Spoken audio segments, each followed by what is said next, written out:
Thank you all for joining me today. We're going to discuss OCT and how we use it to analysis structure and progression analysis in glaucoma. My name is Pradeep Ramulu. I'm a professor of ophthalmology at the Johns Hopkins Wilmer Eye Institute, and I'm presenting on behalf of the All India Ophthalmological Society in their 2023 lecture series. So I think that we want to discuss what the primary goals of OCT imaging are. And of course, there's different goals based on whether you're using it for a new patient or a return patient. In a new patient, the primary goal is first to decide whether glaucoma is present. And obviously, there are very obvious examples such as this one, where we can tell just from the clinical exam that there's glaucoma. But we also sometimes want to be sure that there's not glaucoma in a disc that may be suspicious, for example, because it has a slightly enlarged cup-to-disc ratio.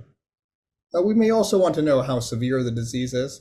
So are we dealing with somebody who has some early disease or advanced disease? And of course, OCT imaging has the advantage that it's very fast, it's objective, and for people who may not have a lot of familiarity with technology, they can do the test quite easily, even with a fair amount of media opacity. I find OCT to be extremely helpful in new patients for a number of reasons. First of all, if you have a normal scan, it becomes very unlikely that there's any glaucoma. So it's a very good scan for ruling people out with regards to having glaucoma, which puts you at ease that you're not missing a meaningful disease that could be blinding to them. I think it's also very good specifically at separating physiologic cupping, such as the case that I just showed you in the last slide, from early glaucoma. And it's even very good at determining the very early stages of glaucoma. So even if somebody has something pretty early, it can be picked up with OCT very well. And so if used properly, it can really be used to determine who does and doesn't have the disease, and makes the number of people who are glaucoma suspects much smaller. And I think for resource-limited areas, and I think we all are in resource-limited areas to some extent or the other, being able to be sure whether somebody has disease or not is an extremely useful tool. So as I'm saying, the normal OCT almost completely rules out glaucoma, even when somebody is pretty high risk. Well, how do we know this? So this is one study done by Parikh and colleagues, which actually looked at how well the OCT performs with regards to its positive predictive value or negative predictive value at different frequencies of disease in the population, in other words, different prevalence of the disease. So for example, if we specifically look at maybe a group of individuals who have a low prevalence of disease and look at the negative predictive value, in other words, how likely is the test actually negative if it's graded as negative? And if you can look at this based on something very simple, such as average nerve fiber layer thickness, you can see that it behaves very well. So it correctly excludes 98% of people. So there's not very many people who are going to slip through as being misdiagnosed with glaucoma. On the other hand, even if you have a much higher prevalence of disease, and so this may be the case if you're using it in your clinic and you have a large number of people who are suspects and you're getting this test in everybody who's a suspect, you can believe that a lot more than 5% of them are actually going to have it. And what you find is that in even this higher area of prevalence, you see that the negative predictive value is very high. So most people who have a negative test are actually going to be negative, and it's about 85%. Well, what about, that seems pretty good, but what about the opposite? How good is it in terms of its positive predictive value? In other words, a true test actually being true. And you can see that if in a low prevalence population, it's not going to be true very often, only about a quarter of the time, based on average nerve fiber layer thickness. So in other words, it's not really a very good screening test, especially in something like a population-based sample. Even if you have a 30% prevalence, it does get better. But even here, a lot of these individuals are not actually going to be true positives. And so it's actually much worse at ruling in glaucoma than it is ruling out glaucoma. There's several OCT parameters which are very sensitive and specific for glaucoma. This is often shown as the area under the curve, or ROC analysis, where you plot the sensitivity against 1 minus the specificity. And what you find is that a number of parameters that you can derive from OCT are all very good. I mean, the one I highlight over here is average neurofiber layer thickness. This is actually quite easy to obtain, and it's a nice summary measure. It does quite well if you're comparing a group of normals and moderate severes, and you want to identify the moderate severe glaucoma and distinguish it from normal. You can see, moreover, that it actually does much better than some of the other values, which I'm going to tell you to ignore in later slides, such as the cup disc ratio or the specific clock hours. You can see that even if you try and distinguish normals, or I'm sorry, early glaucoma from normals, it still does quite well. So it has a pretty good sensitivity specificity curve and an area under the curve of almost 0.9, which again is quite excellent. Well, I think a lot of times, if somebody has visual field loss, you don't even really necessarily need OCT because you can determine that they have visual field loss. Although in people who are naive to visual field taking, sometimes that is not that accurate. But I think it's also telling that OCT is very good at identifying eyes with pre-parametric glaucoma. In other words, eyes that still have a normal visual field, but probably have disease.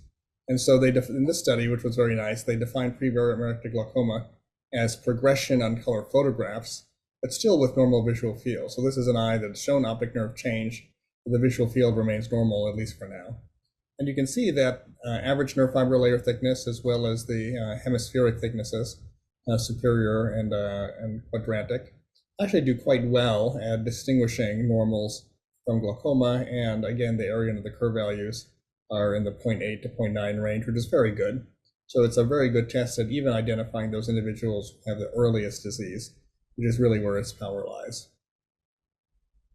I think that if you want to interpret an OCT test to decide if glaucoma is present or not, you have to ask yourself a few questions.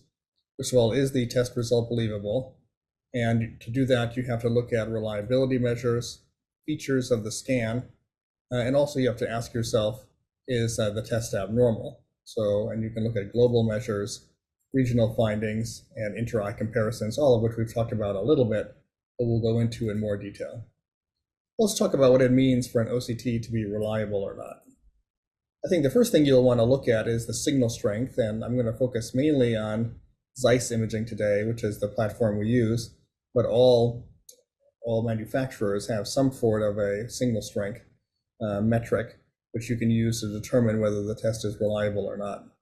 And what you typically look at is in the Zeiss printout. It's shown right up here on the top, and you can see what the signal strength is in a out of 10 scale.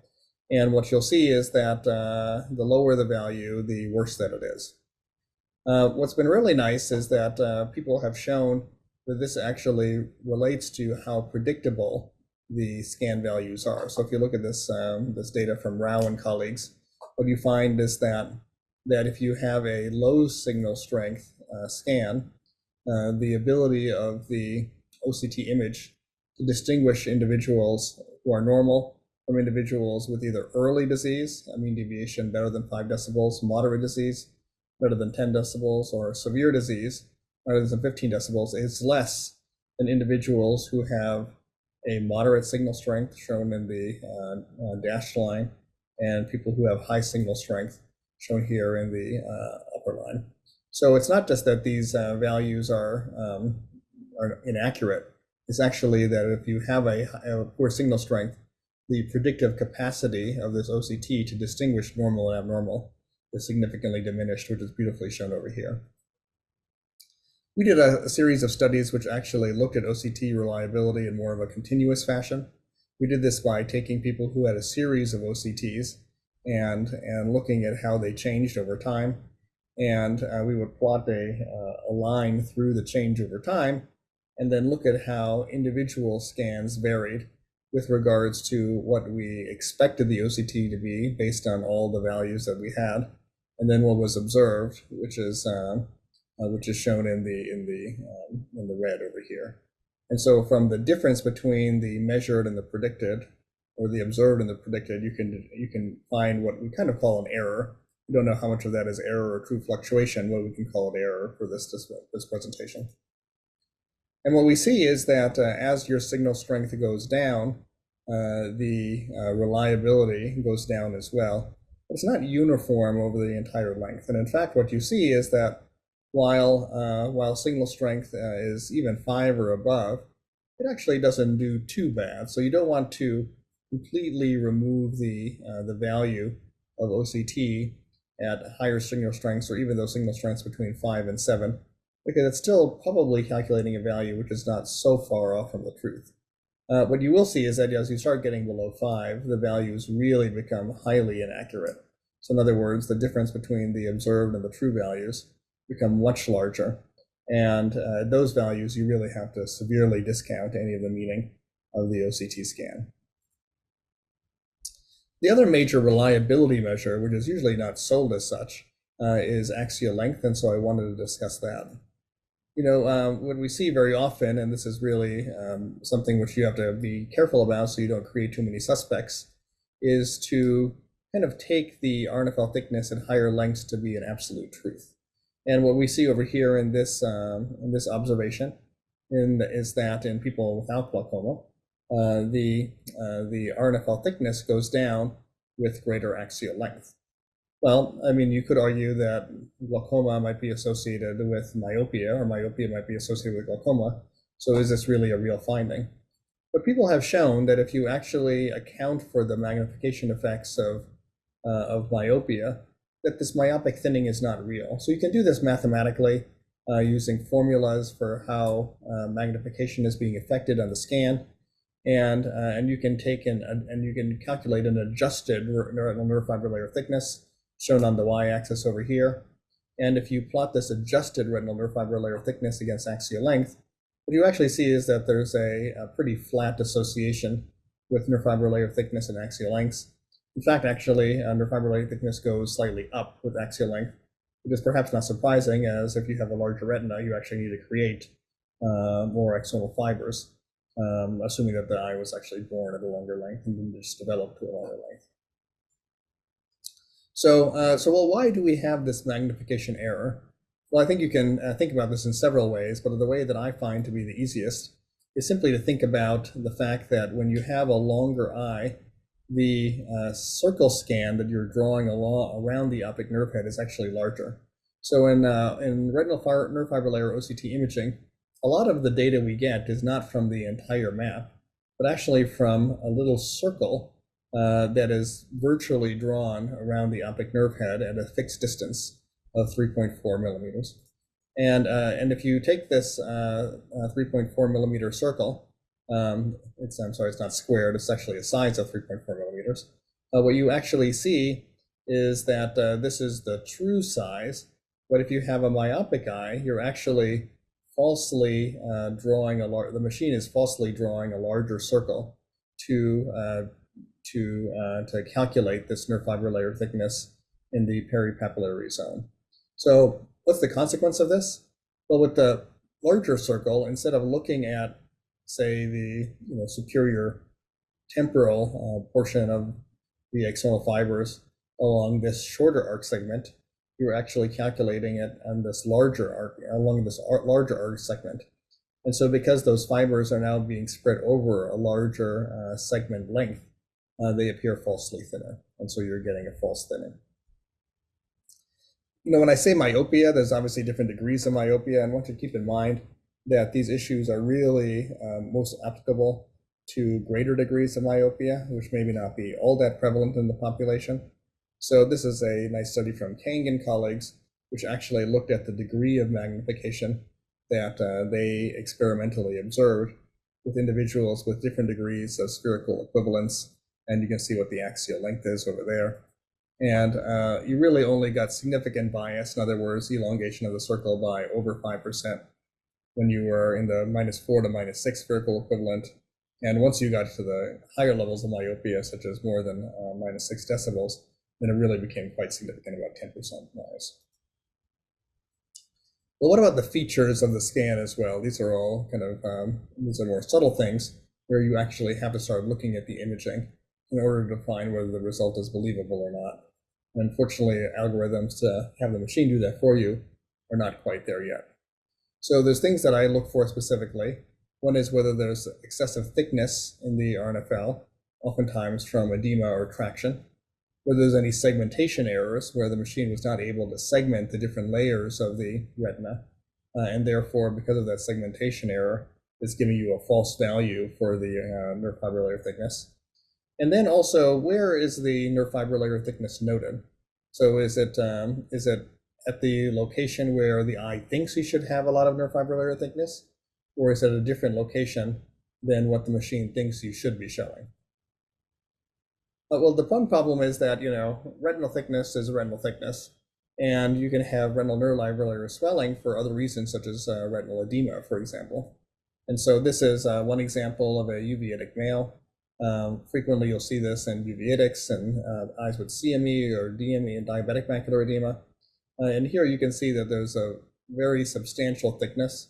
The hotter these colors, the greater the thickness, and you're seeing a lot of thicknesses even in the white area, which means that it's going up to 200 or almost 300 microns, which is really not physiologic. And we do know in this eye that there was retinal edema in the left eye, and you can see some of this also on the peripapillary scan. We're seeing a lot of swelling, and then in this eye, actually, the IOP was elevated from steroid therapy, so they had gotten some steroid therapy to address this retinal edema, and that's why they were being seen and had an OCT. But the OCT isn't helpful because what it's really just picking up is a false value from all the retinal thickening.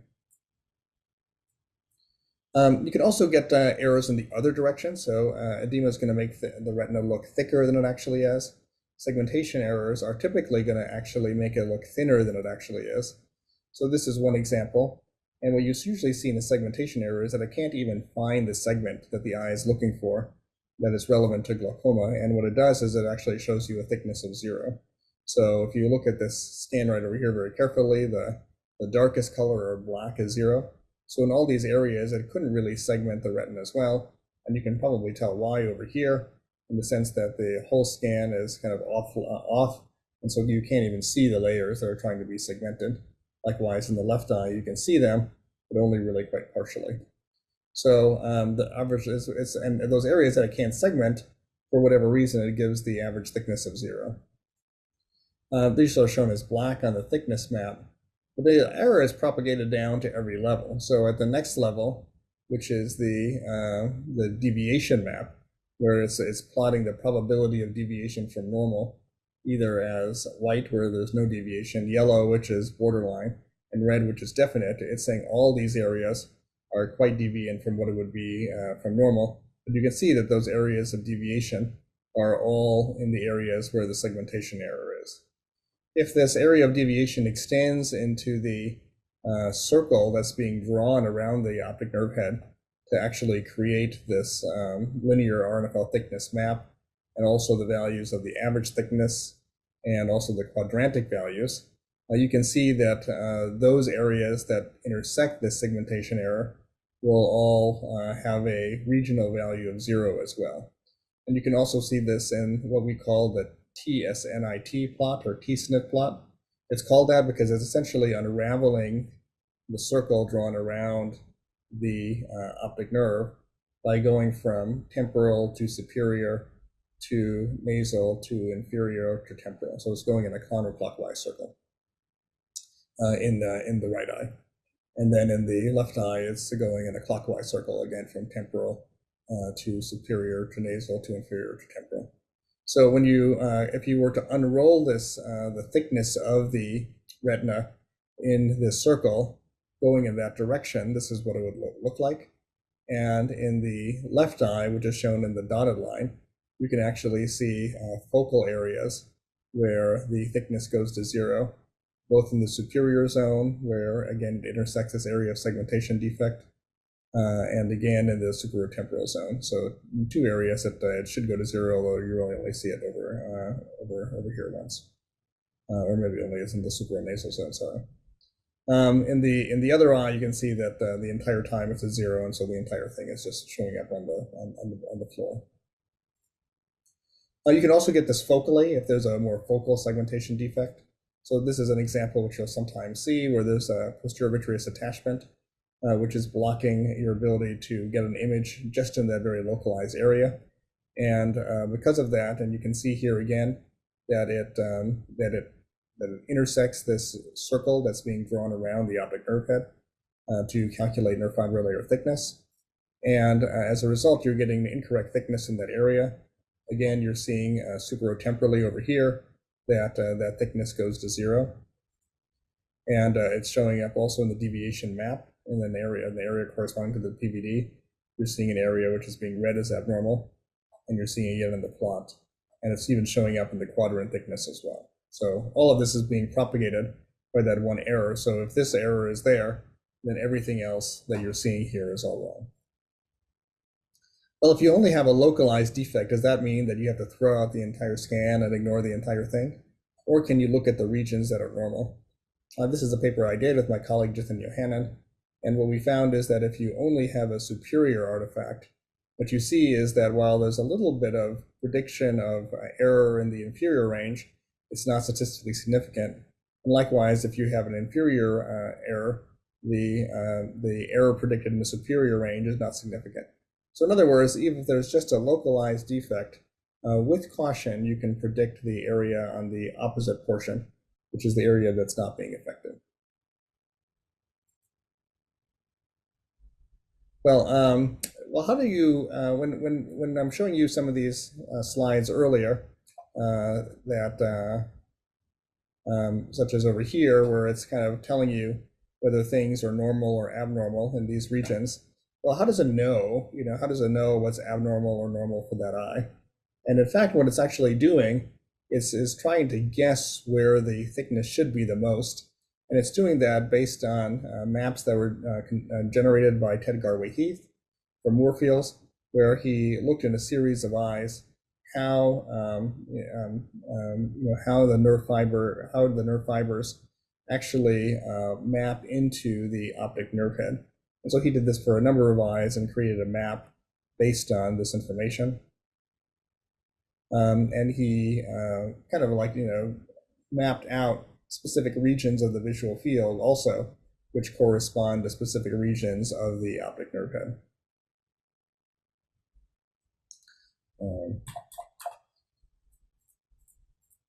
So the issue with this is that this is all prediction from a limited number of eyes, and we don't really know exactly where we expect the greatest number of fibers to come in any given eye. And we know that with specific conditions such as myopia, where that thickness will be the greatest is actually going to change somewhat. Myopia specifically will move the peaks of the nerve fiber layer thickness temporally.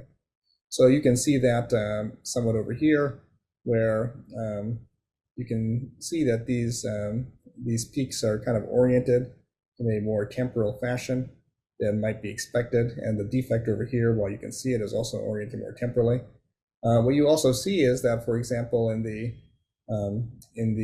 right eye, that where this peak is a little bit off from where the peak is expected, and it's probably a little bit even more so true over here in the on the inferotemporal side. And so because of that, it can actually kind of falsely tell you that you have a defect when there's not really a defect, not because there's actually a defect, but because where that peak is just off shifted from another location. So in other words, the temporal region might look thinner, but the superior or inferior region, the temporal region might look thicker, and the superior inferior region or inferior regions might look thinner because the peak is being moved from where it's expected to be seen. So this is the temporal movement as we showed you. In other eyes, you'll see the opposite. So here you actually see that that a lot of things are moved even more nasally. So these peaks, instead of extending out more towards the temporal side, actually seem to extend out even a little bit to the nasal side over here, which is maybe not what we would expect. And you can see that over here that these peaks are actually are more to the nasal side of where the peak is being expected. It should note that this is not going to affect the global measures of thickness, but it's going to affect the quadrantic measures. And this is one reason why I generally tend to have a preference for global thickness measures. And we'll see some other reasons as we go through the presentation. The next question is, once you believe that the test is believable and a test that has real information, you want to ask, is the test showing you that there's an abnormality, specifically an abnormality that would indicate glaucoma. And we can look at this again through 3 ways: global measures, regional findings, and comparison of the 2 eyes. Well, I think there's a few ways that you can test whether a test is abnormal. The nerve fiber layer thickness, the regional thickness, and the asymmetry. When you're looking at the regional measures, you're really looking at the superior and inferior RNFL thickness, and also differences between those two. And so asymmetry on a within the regions within the eye. And I also like to look at asymmetry between the same regions or cross eyes. Let's talk about global measures and whether how we know those are abnormal. First of all, we want to make the point that these measures are not going to be the same across all machines. So the numbers I'm going to talk to you about today are regarding the Zeiss instrument, but this is not going to be the same if you're talking about a different type of instruments, such as a Heidelberg, a Topcon, etc. And so this just shows the difference between a couple of different instruments. You can see that the average line is not 0. It's a little bit below 0 comparing these 2 machines, and a little bit above 0 comparing these 2 machines. You also want to keep in mind that nerve fiber layer thickness decreases with age. So what's normal for a 30-year-old is not going to be the same as what's normal for an 80-year-old. That doesn't mean that the 80-year-old has glaucoma. So you can see here where if you just simply box where most of the people are, and say their 20s or 30s as compared to their 60s or 70s, you see that there's a clear difference with the younger folks being higher. I think what it also means is that you have to be careful. A lot of what I'm going to talk about today really relates to the people who we most often see in their clinic, which is the 60s and 70s group. But you do have to keep in mind that if you see a very young patient, something which could be called normal, say between the low 80s or mid 70s, can be called normal because it's still compatible with a normal visual field, and you see it a lot in people who don't have glaucoma. Actually could be abnormal for that age range. So I do get a little bit nervous, even when you have a normal value in somebody who's in their 20s or 30s, but it's kind of starting to trend down towards the low end of what would be the normal range for older adults. In the Zeiss machine, that would be kind of the low 80s and the 70s. So keep in mind that can still be abnormal, even though they might be visually normal. I use total nerve fiber layer thickness to really help with just whether glaucoma is present.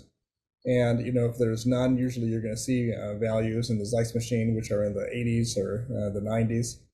Once you start getting down into the upper 70s, you start worrying whether glaucoma might be present. Once you start getting to the very low 70s, I think it probably is present, although it's going to be early. And once you start getting into moderate severe disease, you're going to be in the 60s or probably even, or sometimes even the 50s. But what about findings regionally? We know that glaucoma tends to sometimes affect some parts of the eye more than others. And I think that damage in glaucoma often occurs in one pole. And as we see this we often see this on OCT as well as our clinical exam. And there's a very nice example over here, where in the right eye, there's clearly superior deficit, although the inferior region seems pretty normal. And so we see this localized damage both on the thickness map. We see it on the deviation map, where specifically in the superior region, it's saying that there's less nerve fiber layer than they would expect based on a typical population. You're also seeing it on the T-SNIT plot or TSNI-T plot, where there's less thickness in the right eye in the superior region. Again, I'm looking at 2 things. I'm looking that even though this is in the normal range here for at least the peak, it's quite different than the superior peak for the opposite eye. So there's inter-eye asymmetry, and there's also a much smaller peak supratemporal than there is inferotemporal. So again, there's intra-eye asymmetry as well. And finally, in this case, it is picked up by quadrantic analysis. But frankly, even if this eye did not show a deficit by quadrantic analysis, I think that one could still say there was a deficit based on this inter and intra-eye asymmetry. As I just mentioned, you can really look at comparisons across the 2 eyes. And typically, while I showed you that last example, you have to ask me, well, what is it really normally like? And Don Boudin's very nicely showed that actually most eyes are pretty similar. This just shows their total thicknesses, and you can see that most eyes are within 5 microns of total thickness between the 2 eyes. And once you start getting more than 8 or 10 microns, it starts becoming relatively rare. And you need to have your antenna up that there may be some damage, even if you're within the normal range. These are some examples of that. I mean, the very easy way to look at it is that not only is there a similar overall thickness, but there's actually a similar pattern of thickness.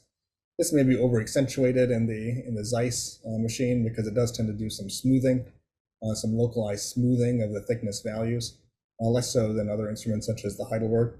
But what you'll see is that the two peaks in the solid line from the right eye and the dashed line from the left eye overlap very nicely in all of these scans, and this is what one typically sees, that there's a lot of overlap. If you start seeing some inter-eye asymmetry, then that really starts suggesting glaucoma, and you can see that regionally, just in one region, superotemporal or infratemporal, or in both poles as well. And these are a number of examples where you see, for example, here the left eye is a lot thinner inferiorly. Here you can see that the left eye is a lot thinner both superiorly and inferiorly. Again here, superiorly and inferiorly. The right eye is quite a bit thinner. And these show a series of examples where it's really one pole, the right eye being thinner superiorly, the left eye being thinner inferiorly, and the right eye being thinner inferiorly, really give you a very strong sense that glaucoma is present. What about the, increasingly we've talked a lot about the nerve fiber layer thickness. What about macula? Should we be doing macular OCT imaging as well? We do it, and we found this to be a pretty useful adjunct to retinal nerve fiber layer testing, although I think one needs to have caution if one is to examine it alone as an only measure. So what does this mean? So what is macular imaging doing, first of all? The ganglion cell bodies are present in the macula, and also the interplexiform layer, which is the interneuron layer just beneath the ganglion cells, also has a pretty substantial thickness. And most scans will actually look at the ganglion cell layer along with the interplexiform layer to either call it the GCIPL or to call it the ganglion cell complex. Usually they don't want to actually include the nerve fiber layer, which you can measure as well. But for any given region, the nerve fiber layer does not simply reflect what has been damaged in that specific area of the retina, but also adjacent areas which are now projecting nerve fibers over the area that's being studied. So you don't really want to study that area, you want to segment it away. This can be abnormal, even when visual fields or OCT is abnormal. And I think one has to be cautious in not interpreting this too much. There is some suggestion, however, that it can be useful to detect change even in moderate glaucoma. So in other words, it may have a lower floor value than nerve fiber layer thickness. Unfortunately, there is less validated progression software to help interpret it over time. And so at least here, we're not using it that much for progression, but we do find it to be a useful adjunct for diagnosis. This is an example of a macular scan. And you can see pretty easily in the right eye that there's some superior temporal defects here, and in the left eye that there's superior defects as well. So it's showing you the thickness map. This is just the color-coded thickness of each time without any interpretation. It's showing you a map of abnormality or deviation. So it's showing you which areas are atypical at the 1 to 5% level, which is yellow, or the less than 1% level, which is the red. It's showing you some summary measures for average thickness and also the minimum thickness.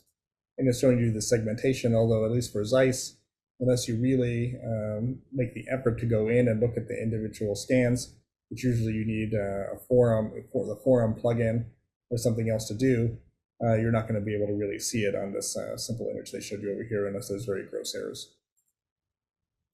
This is a really nice flow chart that was put forth by Don Hood last year, which actually kind of corresponds to what we do in terms of judging whether there is an OCT abnormality or not.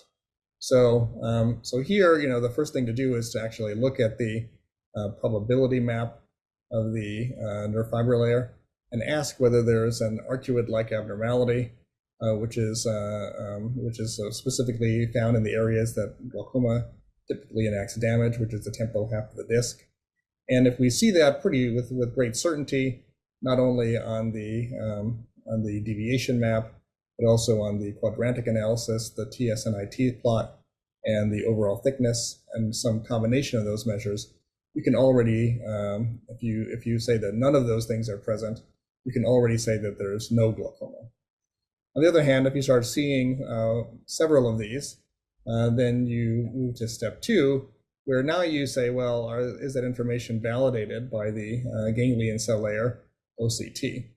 And if there's a corresponding abnormal region, again, typically temporal to fixation, then you can say that the person almost certainly has glaucoma.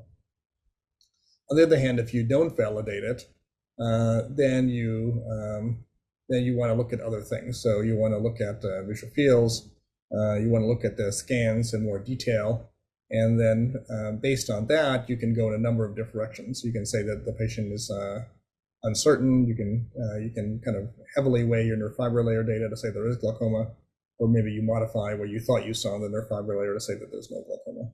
You can go in any direction. Here's several examples of that. So here there's a confirmation of a damage of somebody who has abnormal RNFL imaging. So on the left-hand side, you can see that even in the RNFL imaging, there's a lot of areas that on the thickness map that seem like there's not as much nerve fiber layer as you would expect. This is borne out by the deviation map and also by the RNFL thickness map and by the quadrantic analysis. So you think that there's glaucoma here, and when you go to the ganglion cell maps as well, you can see diffusely that there's a lower thickness, and all the 6 sectors that are being evaluated all show defects, and all of these show up in the deviation maps as well. And the average and minimum thicknesses are highly aberrant also. So really not a lot of questions over here. Well, what about something else, which is maybe a little more subtle? Let's specifically look at the left eye of this patient on the RNFL. It kind of looks like there's glaucoma, especially in the superior region. Although, the average thickness is not so bad. It's still about 73, which occasionally you will see in normals. The deviation map is showing some deficits, especially superiorly, but maybe a little bit inferiorly as well. The right eye is very clearly abnormal, so you probably are suspecting already that the left eye is something which needs treatment. But anyway, when you look at the ganglion cell analysis, it really leaves no doubt. It shows a very clear defect on the superior portion of the left side, and also the right eye. It also shows some defects as well, which is pretty obvious. Here's another example of a borderline scan, which is confirmed with nerve fiber layer thickening. Here, maybe it's not so obvious. You're finding thicknesses in the mid-70s in both eyes. If you look at the right eye, actually, while the scan looks borderline, each of the quadrants are normal. In the left eye, there's just one quadrant, which is slightly abnormal.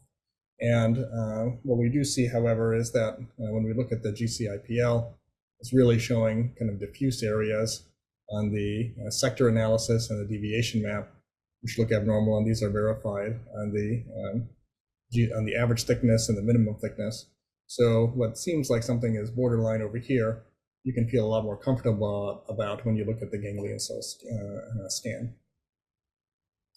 I think you have to be careful, however, not to make a patient a suspect if they have a normal RNFL but an abnormal GCIPL scan. So in other words, a macular scan. So in this eye, for example, here, you're wondering, is there really a defect over here? You have to be careful. In the right eye, on the one hand, it really looks quite normal. But then when you look at the macular scan, it's showing some abnormalities in regions, although in some regions it's showing some abnormal thickening. So this is an eye where I would have a lot of caution in saying there's any glaucoma, and I would probably discount the superior thickening. On the other hand, on the left eye, you're getting an eye which is probably more borderline, and the total thickness is already somewhat borderline. It's just skirting above the region that's abnormal in the RNFL thickness map. On the deviation map, it's suggesting that there's a superior defect. And now on the GCIPL, there's a superior defect as well. So here, actually, you might think that this patient is a suspect. I would add that in these cases, you really need to take into account the other clinical features that are not being shown here. Is there an inferior, in the left eye, for example, is there an inferior visual field defect? When you examine the optic nerve, does there look to be superior thinning? This is best, do you see any interfibrillary thinning on a red-free optic nerve exam, where you put on the red-free filter and you look at it? And also, what is the pressure, and do they have a family history and other features as well? The other nice thing about macular scanning, which I think should not be underestimated, is that it really picks up things such as other disease. So for example, over here in the right eye, you're seeing an area of abnormal thickening, temporal to the fovea. And when you look at the scan, you can see why that is, because there's some vitreomacular attraction causing some thickening and edema, shown here not only on the segmentation scan, but on the A scan as well. Let's move on to talking about how we deal with return patients. So, obviously we want to be balancing the idea that there may be disease worsening, which could lead to loss of quality of life in the patient versus the risk and burden of adding additional therapy. And we shouldn't take this responsibility lightly, and we shouldn't take it just based on somebody's imaging as well. So this is one nice study which looked at several factors which predict whether somebody is getting worse beyond their imaging. So whether they have a high pressure, whether they have pseudoexfoliation, whether they have a worse mean deviation, whether they have a thinner cornea, all these things are things that predict whether an eye is more likely to have worsening or not. Of course, the best way to predict whether somebody is going to worsen in the future is to judge what happened to them in the past. So if we see changes in the past that exceed normal test-to-test variability, we suspect that the eye is getting worse and that we would actually want to be more aggressive in our treatment. So, well, what is the degree of variability between testing? Because we need to know that to really judge whether things are worsening or not, especially when we only are doing a couple of tests. We can see that the variability between sequential scans can be quite significant. This is actually two different types of machines, so Sirius and Spectralis. And you can see that the difference between those two is quite great. But even within the same machine, you're typically going to see differences of sequential scans of around 3 microns. And that's probably in the best hands. If you have an inexperienced technician, maybe about 4 microns for the same eye image twice, looking at the average nerve fibrillary thickness, and about even a 95% of confidence interval, which goes all the way to 8 microns if you're looking at regional areas. And this can be even, this variability is probably going to be less if you do images on the same day, but it's going to go up if you take images on different days. Therefore, it's difficult to really judge progression on a couple of tests. You're going to have to see differences that are large, about 8 microns, to be 95% sure that that difference is not by chance.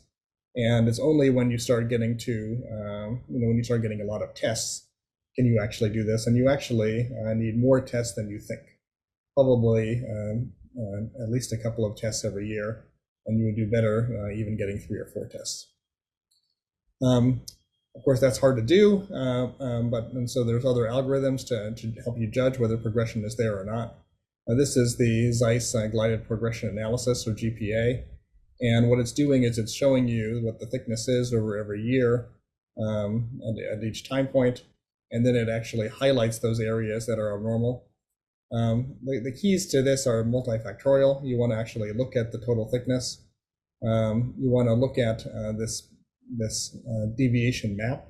So these are areas where it thinks that there's change, which is greater than what would it expect, it's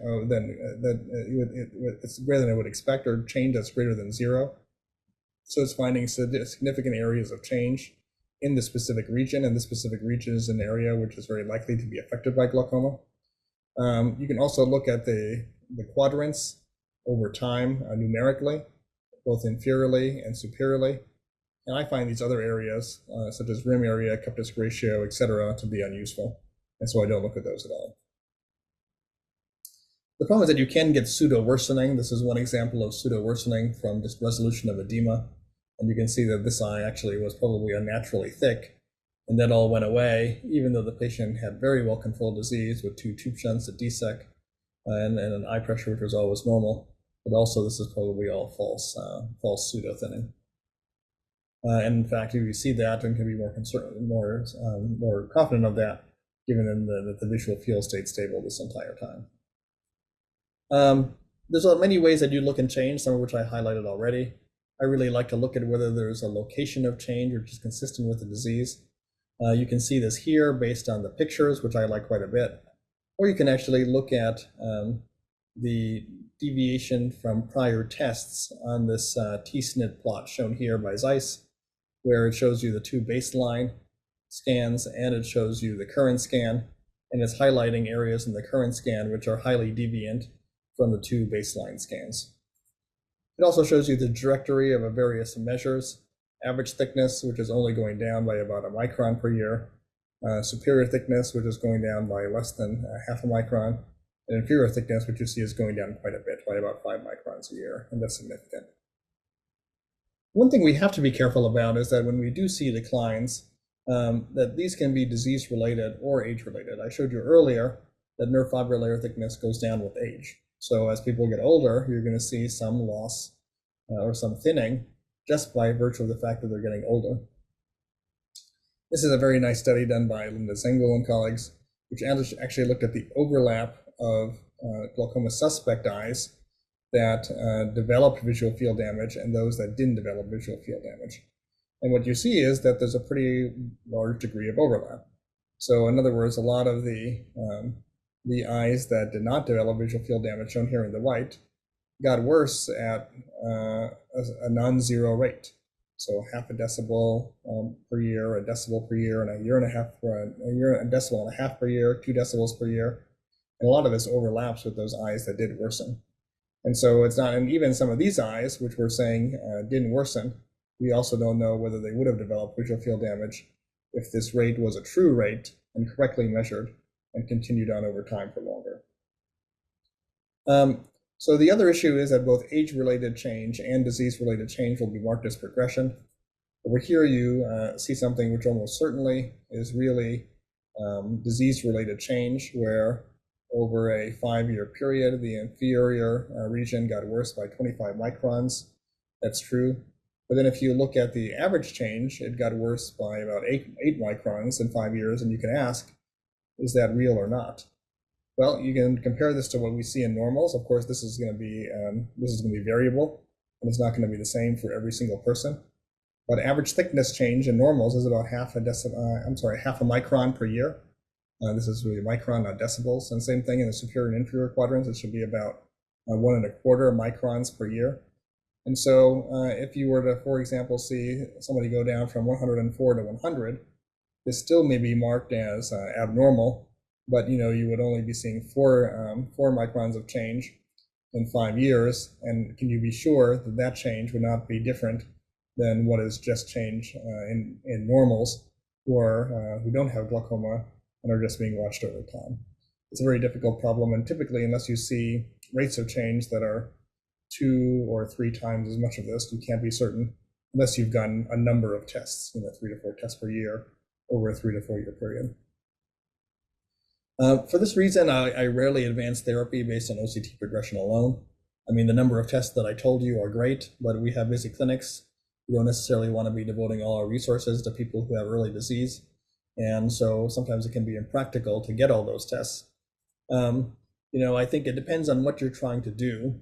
And when you see this OCT progression, if you're trying to add drops, you may do that early, especially if it doesn't mean they have to be on additional bottles of medicine. Or if you're starting to add like a 3rd or a 4th drop, you may want to look for visual field confirmation. In early disease, I think I'll often advance if somebody has poor IOP control, or you suspect that there's poor adherence or poor ability to afford medications or other strong factors. But in advanced disease, I think you can be more aggressive and even think about surgery, even when the OCT is progressing. You have to also keep in mind that maybe you were not using this test as much in advanced disease, because the OCT thickness is only going to go so low. So I showed you a lot of examples where things are going down from the high values to numbers that are also high within the normal range. The issue is once you start getting to the lower values, you don't know where the floor of these values are going to be. So in most cases, OCT thickness will not really drop beneath 55 to 60 microns. And even with many tests, you can only really judge progression with at least 5 microns of change or 10 microns of superior or inferior quadrant change. And you're not going to get much value when you're already starting at a fairly low value. And I think the reason is that the visual field change that corresponds to 5 microns or 10 regional microns is going to be a pretty large amount, several decibels. And it's going to be a lot easier to pick up change based on that than it will on OCT values. So I find that OCT is terrific for diagnosing glaucoma, but really adjunctive in judging progression, except the exception being pre-parametric eyes or eyes which are glaucoma suspects, especially if you're not going to be using other technologies such as photography. So in new patients, it's very useful when they're suspected to have it. You can really rule it out, and to a lesser extent, you can rule it in. If you use it properly, you'll actually cut down on the number of eyes with suspected glaucoma. But if you use it improperly, you're actually going to create a lot of false glaucoma suspects. For example, a lot of myopes. It can really help judge progression, especially in pre-parametric disease. But of course, you're going to want to integrate the information with other clinical information, especially in these early eyes, to judge whether you want to advance therapy or not. In moderate to severe disease, as we mentioned, it tends to have limited utility in judging progression, although there's some evidence that maybe if we focus more on the ganglion cell interplexiform layers, that it might do better. This is my email. Thank you for listening in today, and feel free to reach out if you have any questions.